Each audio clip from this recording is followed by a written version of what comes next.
You know where the world needs more three-legged dogs? Well, look right there. That's a three-legged dog. Just randomly in the field. Yeah. Well, hi there, Mr. Tripod. Oh, that's the jeepers.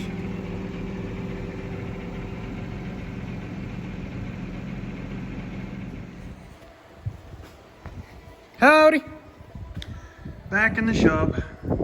So, as you can see from here, baler is done, cleaned, sitting there to dry out so we don't get any rust. So once it's dried out, I'll oil up all the chains and all that good stuff. And what are you guys hanging out for? Yeah, we'll oil up all the chains and grease everything all up, push any moisture that's got into the bearings and that out, and then put it back in the shed. So we're almost at this time. Can start any moment now. We've got some bales still to haul, all the straws home. You've seen that in the last video. Blah blah blah. Get to the point, Piper Doug. So we have one of these. Now it's not one of those big fancy schmancy spreaders. Like this is for spreading politics. It's not much politics left in there, but there's small traces of it. You can see in the corners there. So it's a double beater. We don't have the end gate on it because we don't deal with wet slop very often. Normally there would be a door that would come down and would close that end off. So when you're running along the road, it's not spilling out the back, but we deal with mainly dry, composted stuff. You'll see that in the next few videos. So yeah, it does what we need it to do. Except last fall, we had a few rocks show up in the poop. So, can't really see it. The chain that's there, you can see that's bent, so that's to get straightened out. So I'll probably end up cutting those rivets off and taking out and throwing it in the press over there and straightening it out because it's really hard to straighten here. So yeah, there's two chains. One would be here, one would be there. So this one here should be here. As you can see, it's got a loose end and it's sort of cockeyed. So yeah, I think what ended up happening was a stone get jammed. Probably going under there because once this is full of poop, you can't see back there. So when it got going, it was pulling really hard. And if you can see this, the idler shaft, because it drives at that end. That's what that box and that box there, I'll show you in a minute. So those are the drives. So these are idles. So they just turn, but that sprocket should be there. That one's okay. But they kind of just roll around on the shaft. So they pulled so hard, the one side of the chain broke, which then slid this sprocket into there and then yanked it.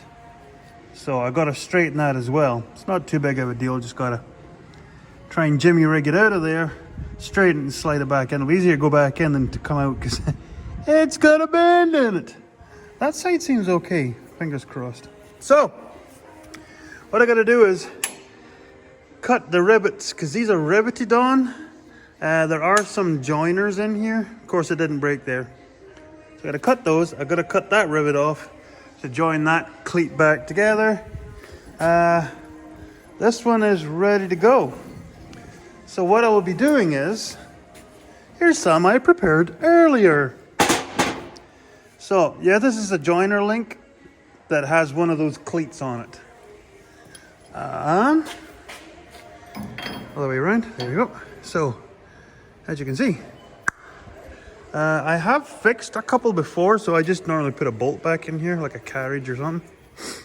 So I got a couple joiners for a cleat, and then I have a couple extra joiners for mid links. So I'll bring you back once I've done a bunch of cutting and stop flapping my gums. Get after it. And we're back. So yeah, there's the shaft that goes in that hole there. You can see the two tabs there and there. That's the adjuster that goes through the end that sets your tension on the chains. Yeah, it's not meant to do that. So yeah, like I said, these just ride on the shaft. Like I said, you can see there. Yeah, you can't really move it when it's under tension. So I've got to get that straightened. Put all that back. Well, straighten that as well. I might just find a replacement bolt.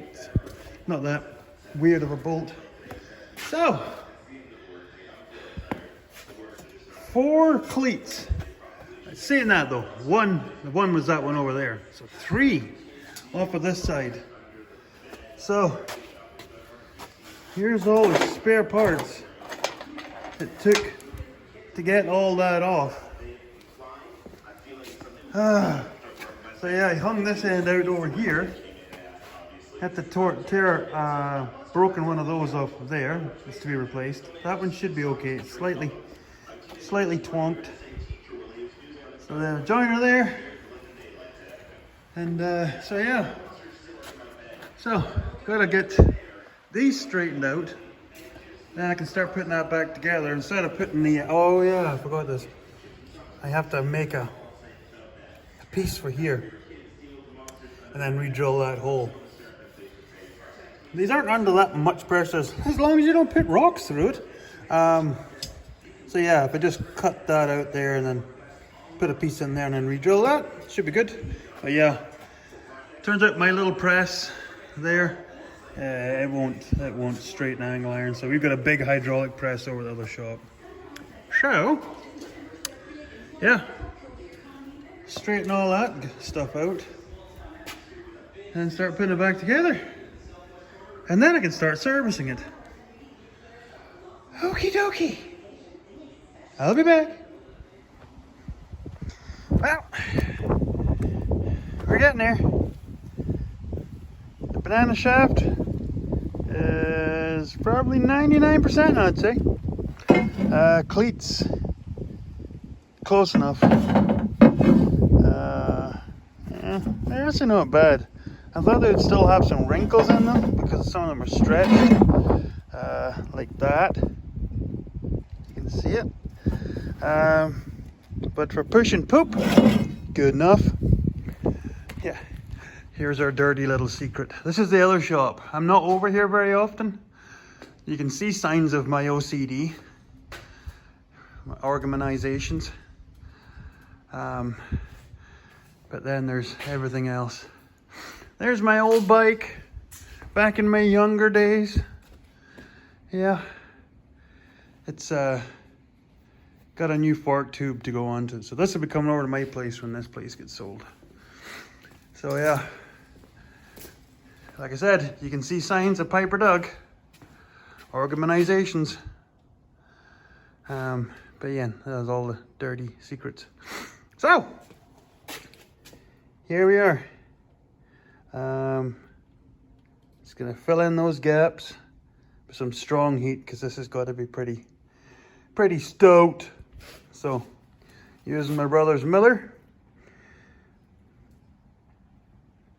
Yeah, it's actually quite a good welder. Like this can actually create a lot of heat. But yeah, I'll bring you back when she's done. Yeah, I can't flick. Sorry. And we're back. So there you go.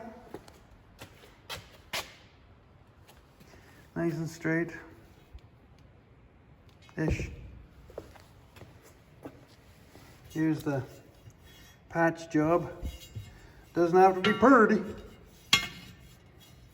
Just loaded it up with snotters.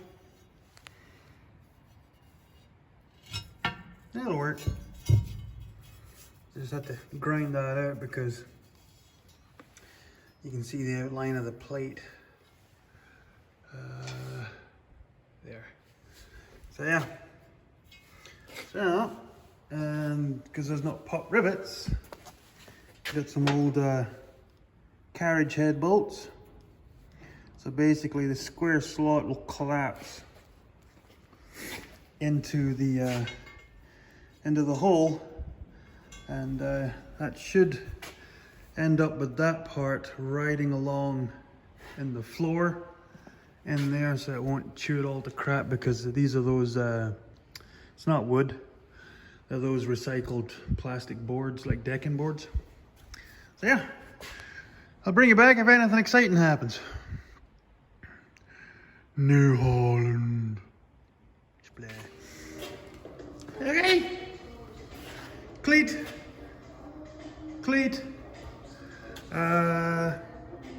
Joiner link. Down to the next one. There, joiner link. So I gotta hook the tractor up to run the chain, because there's 2 more cleats to replace. One there, one there. I need to cycle this through. Yeah, that might have something to do with why we got a breakage. So, and these are hardened steel, so I need to take these over to the back to the press. Back to the press. Yeah, these little ones, I don't think they're as tough because they bend really easy. So yeah, the old 1/2 inch impact doing its job. So these ones seem okay. I think once in a while you're supposed to like turn them around, that way that this round off gets turned the other way. Yeah, there's another one. Which is weird because these are at the top. There shouldn't be anything up here that's like big and heavy. So I might be able to just hammer these back. But I tried and there's just no way. Especially wearing this stupid thing. So yeah. Not fun being under there, trying to guide the chain into the runners. Pain in the butt. I think last time I had a breakage, I think this chain, I broke a link. I ended up just picking up with the loader tractor, sitting up on its side. Not very safe, but hell of a lot easier. Okay, I'll bring you back when we're done. There you have it, up and running.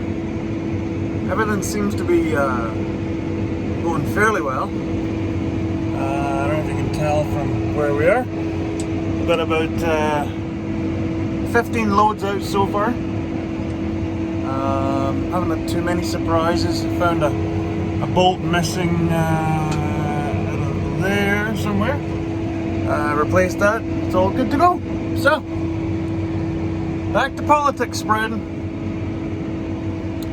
And oh yeah, it's Thanksgiving, so happy Thanksgiving to everybody out there. Goodbye.